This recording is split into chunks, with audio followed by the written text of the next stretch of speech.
The story unfolds with Ali, an extraordinary special forces officer. Despite being a woman in a field often dominated by men, Ali earned her spot as a top member of her unit. She had a reputation built on numerous successful missions. Ali's tomboyish traits further molded her into a determined and always ready-to-act officer. On a particular day, Ali's team received an assignment to guard a high-ranking official and his daughter. As they journeyed through a dense forest, Ali couldn't shake off a feeling of unease. Her instincts proved right when, out of nowhere, they were ambushed by a group of terrorists. The odds were against them, with the terrorists outnumbering Ali's small team. Yet Ali, being the fighter she is, tackled the threat head-on, taking down several adversaries. The situation took a turn for the worse when an explosion claimed the lives of the official and his daughter. Devastatingly, Ali emerged as the lone survivor of this tragic event. The aftermath of the ambush weighed heavily on Ali, and she began to suffer from PTSD, a mental condition that surfaces after experiencing traumatic situations. The nightmares and haunting memories became frequent, leading her to make the tough decision to retire from service. Life after retirement was a challenge. Ali grappled with finding purpose and direction. However, a silver lining appeared in the form of her caring Uncle Pat. Recognizing Ali's struggles, he offered her a job at a luxurious hotel he owned. Her role is a waitress catering to the needs of the hotel's upscale clientele. Initially hesitant, Ali realized the importance of staying occupied, both for financial stability and for her own mental well-being. With renewed hope, she embraced the new chapter in her life, serving guests at the hotel and trying to move forward from her traumatic past. The day after speaking with Uncle Pat, Ali went to the hotel where she was to work. There she met Paul, a senior waiter. Paul wasn't always in the hospitality business. He had a tough past, having been involved in severe criminal activities, which landed him in prison multiple times. However, Paul had turned over a new leaf and now worked diligently as a waiter. He took Ali under his wing, showing her the ropes of the job. Ali's main role at the hotel was as a doorman, but being the helpful person she was, she often assisted the hotel guests whenever they needed it. On her very first day, she helped an older couple, Mrs. Hirsch and Mr. Bernard. Mr. Bernard had suffered a stroke. What surprised Ali was that Mrs. Hirsch seemed to recognize her. Turns out, Ali's late sister, Alessia, had been a long-time guest at the hotel. In a twist of fate, Alessia's husband and child were still residing there. This revelation shocked Ali. She had lost touch with Alessia for many years, and the fact that her niece didn't even recognize her hurt deeply. She felt a mix of emotions, predominantly anger, especially towards Uncle Pat for not informing her earlier. To add to her feelings of confusion and frustration, Ali had unresolved issues with her brother-in-law, John. She decided to confront him, suspecting he had some role in her getting the job at the hotel, thinking maybe he wanted her there out of pity. When she approached John about it, he seemed preoccupied with his work and brushed off the topic. He made it clear he wasn't aware of the arrangement and didn't have time to discuss matters further with Ali. Soon after the confrontation with John, his young daughter, Lily, approached Ali with a request. Lily's cat had gone missing, and she was eager to get Ali's assistance in the search. Lily tried to rope in her older brother Max as well, but he was engrossed in his video game and was not keen to help, especially since he was also indulging in some marijuana. Using the threat of telling their dad about his activities, Lily convinced Max to join the search. As they embarked on their mission to find the missing feline, Lily and Max had a heart-to-heart with Ali. To Ali's surprise, the siblings revealed that they had often heard stories about her from their parents. They had always been curious about the aunt they had never met, and now they were finally seeing her in person. Their search led them to the basement of the hotel. There, they spotted the cat. However, the challenge was that there were no stairs leading down. Without hesitation, Ali utilized her special forces training. She used a fire hose to expertly lower herself down and retrieve Lily's beloved cat. Once the cat was safely back with Lily, John extended an invitation to Ali. He wanted to share a meal with her after their workday ended. Initially, Ali was reluctant to accept, but with Lily's sweet persuasion and the news that John and his children would soon be heading back to England post-Easter, she agreed. Returning from her work shift, Ali got ready to have dinner with John and his children. Uncle Pat, however, was nowhere to be seen as he was busy helping Mrs. Hirsch with her microwave. Before he could attend to that task, Paul pulled him aside to share a beer. In a shocking twist, Paul rendered Uncle Pat unconscious during their meeting. Trying to clean up the evidence of his assault on Uncle Pat, Paul was disposing of a bloody cloth when he unexpectedly ran into Ali. She was on her way to John's room, unaware of what had just transpired. Trying to remain inconspicuous, Paul quickly hid the cloth and watched as Ali entered the elevator. Once she was out of sight, Paul opened the hotel gates to let in a group of dubious-looking individuals. As it turned out, these weren't just any guests. They were a crew of elite thieves led by Victor, a ruthless man known for his brutality. Rather than cash, Victor and his team were after priceless artworks, such as paintings housed within the hotel. To ensure the heist went off without a hitch, Victor's crew quickly secured the exits, jammed all communication signals, and sabotaged internal communication devices. While in John's hotel suite, the atmosphere was much lighter. As Ali prepared dinner, Lily shared a nostalgic photograph. It was a snapshot of a younger Ali and John, looking close and affectionate. The photo revealed an untold story. John and Ali had once been involved romantically. The relationship, however, had been short-lived, and John had swiftly moved on to marry Alessia, Ali's sister. This revelation explained some of the tension between them. Despite the pain of the past, Ali was determined to mend fences and build a better relationship with John and his children. Meanwhile, as the hotel's corridors whispered of danger, Mrs. Hirsch and Mr. Bernard were quietly having their dinner in their room. Their peaceful meal was interrupted by an unexpected knock. To their surprise, it was Victor and Paul standing at the door. Victor, with a semblance of familiarity, reintroduced himself to Mrs. Hirsch as an old acquaintance of Mr. Bernard from their days in Germany. Dropping a bombshell, Victor revealed that the man Mrs. Hirsch knew as Mr. Bernard wasn't who he said he was. His real name was Eric, and he hailed from Germany. The two men had shared a 3-decade-long history, and their paths were intertwined in ways Mrs. Hirsch couldn't have imagined. With a hint of menace in his tone, Victor disclosed his real motive for the visit. He believed that Eric, or Mr. Bernard, as he was known in the hotel, had concealed a priceless painting somewhere on the premises. Victor aimed to retrieve this artwork, with plans to sell it on the black market. Mrs. Hirsch, putting the pieces together from Victor's words and behavior, realized that their uninvited guests were up to no good. The atmosphere in the hotel room, where Mrs. Hirsch and Mr. Bernard were held captive, was palpable with tension. With Mr. Bernard suffering from a stroke, his speech was impaired, and under the circumstances, it made things even more challenging. Victor, growing impatient, instructed Paul to force the information out of Mr. Bernard. Paul, without hesitation, threatened Mr. Bernard with a knife, causing him severe distress. Despite the immense pain and his deteriorating mental state, Mr. Bernard mustered enough strength to mention that the coveted painting was hidden behind a wall. Victor and his gang, eager to get their hands on the valuable painting, started to tear down the walls of the room in search of it.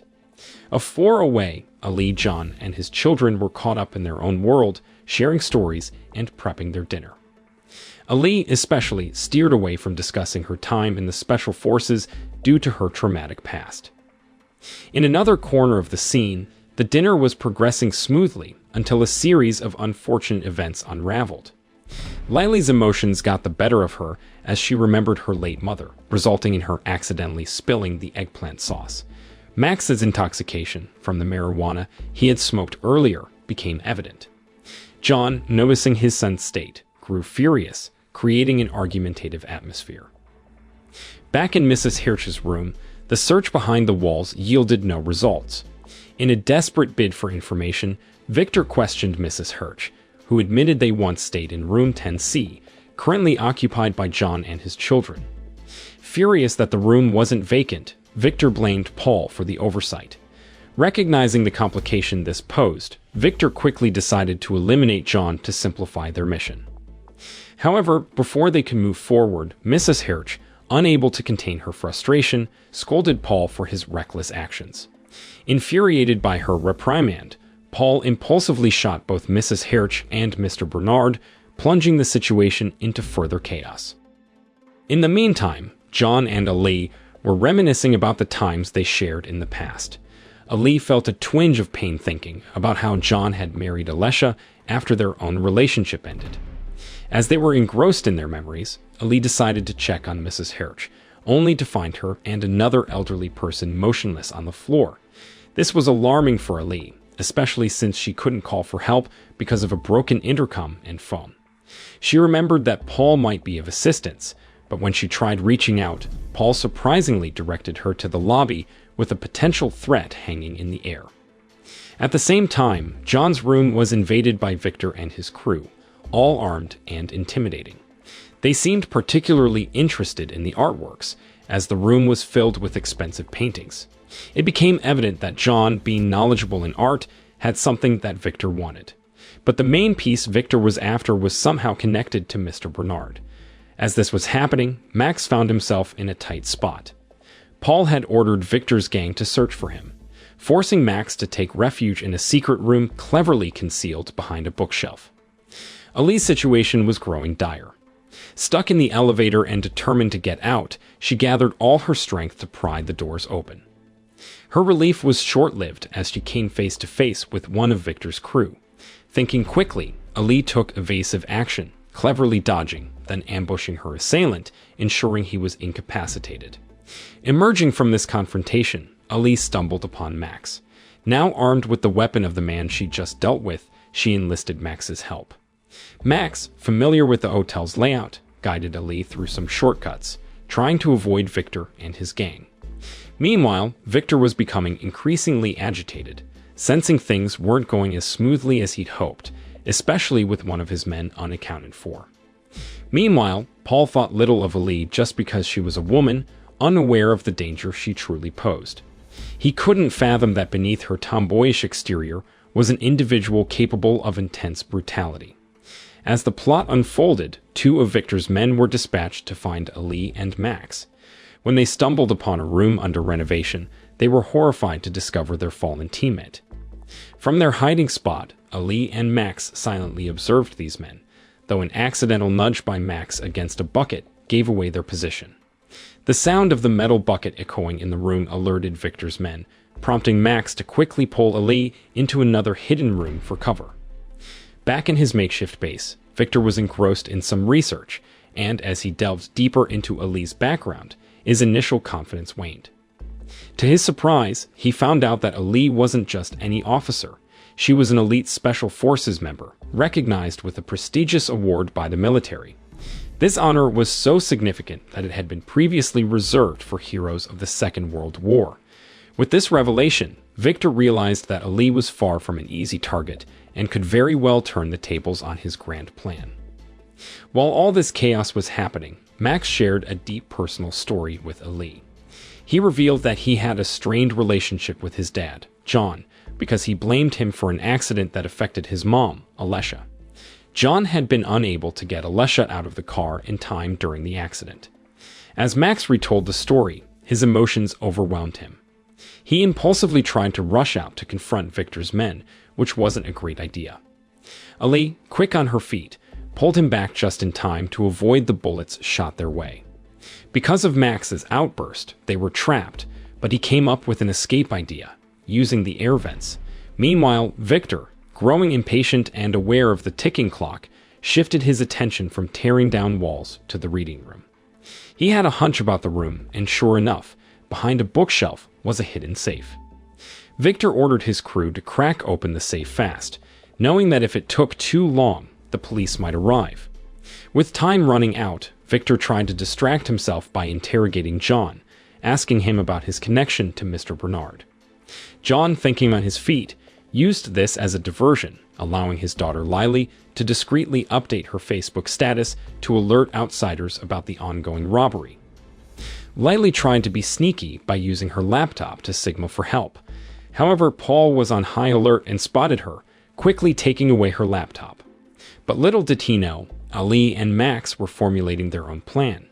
They were tucked away in the hotel's control room, trying to find a way to contact the outside world since regular communication channels were down.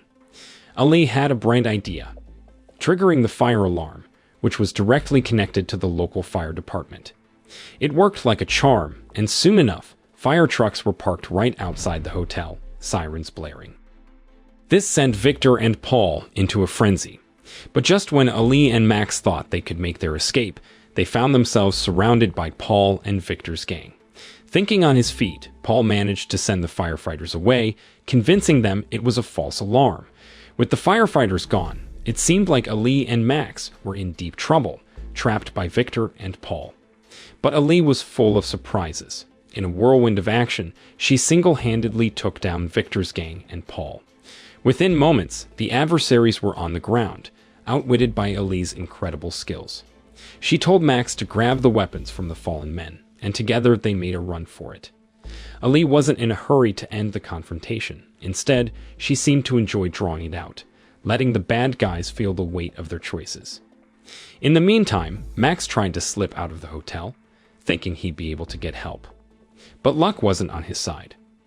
As he told a nearby police officer about the ordeal inside the hotel, he realized too late that the cop was actually on Victor's payroll. Before he knew it, Max was dragged back into the chaos of the hotel. Victor, seizing the opportunity, tried to use Max as leverage against Ali. Through the hotel's speaker system, Victor gave Ali an ultimatum: surrender in 15 minutes or Max pays the price. Ali, tough as nails, was momentarily shaken. Memories of a past trauma threatened to cloud her judgment, but a faint Morse code signal from Max refocused her. It was a clever message advising her to cut off the water supply to John's room, making it harder for Victor's crew to get into a water-dependent safe. When Victor's guys tried to figure out the water issue, Ali was a few steps ahead, preparing a lethal trap. With gasoline, jars, and nails, she crafted explosive devices that took out some of Victor's men. This shifted the power dynamics and led to a proposed deal between Ali and Victor. She'd help him with the water problem if he released John and the children. Watching this negotiation, a corrupt policeman assigned to oversee Ali's every move knew too well how these deals usually played out. The person making the deal ends up dead. But Ali wasn't going to be easy prey. She had her own plans and didn't hesitate to take the upper hand when she saw an opportunity. While all this was happening, Victor successfully opened the safe, revealing a collection of ancient and incredibly valuable paintings. John, with his expertise in art, pointed out that just one of these paintings might be valued at a whopping $80 million. This revelation angered Paul, especially since he recalled Victor mentioning a much lower estimate earlier, just around $5 million per painting. Feeling deceived and wanting a larger cut, Paul menacingly brandished his gun at Victor and even brought out a grenade, indicating his willingness to use it if Victor didn't agree to a more equitable share of the profits. Seeing no other choice, Victor consented to Paul's demands.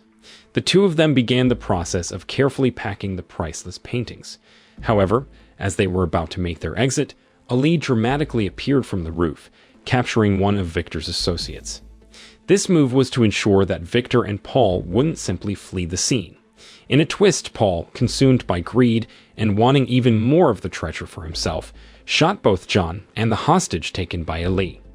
To further complicate the situation, Paul tossed a grenade in the direction of Ali and John's family. The grenade, fortunately, didn't harm anyone. Yet John was in bad shape due to the bullet wound from Paul's gun. Thankfully, Max and Lily acted fast to stop the bleeding. They turned to Ali, urging her to catch Victor and Paul before they could escape from the hotel. Outside, the local police grew suspicious of the goings-on at the hotel. They noticed something off, especially when they detected a device blocking signals in the vicinity. Responding to this, they sent a large team to investigate. Spotting an opportunity, Paul twisted the story, accusing Ali of being the bad guy and claiming she had taken John's family hostage. This misinformation led to a confrontation, and Ali had no choice but to defend herself against the police officers who believed Paul's lie. Meanwhile, Victor and Paul saw an opening to flee and took an underground route, but tension between the two reached its peak. In a shocking turn, Paul turned on Victor, shooting him dead. As Paul tried to continue his getaway, he found his path blocked by Ali, ready and waiting to take him on. The battle between Paul and Ali raged on, both fighters showing incredible determination and ferocity. However, after a prolonged struggle, Ali deliberately appeared to weaken, allowing Paul to believe he had the upper hand. Paul felt confident that he had defeated Ali, unaware that she had discreetly pulled the grenade pin near his body. The result was catastrophic, with Paul's body being torn apart by the explosion. A few days later, John had recuperated from his gunshot wound, and he and his children were preparing to depart for London. Before their departure, they bid farewell to Ali, expressing their hope to reunite soon. With that, the movie came to a close. The moral of the story is don't underestimate anyone, especially if they're a tomboyish special forces officer.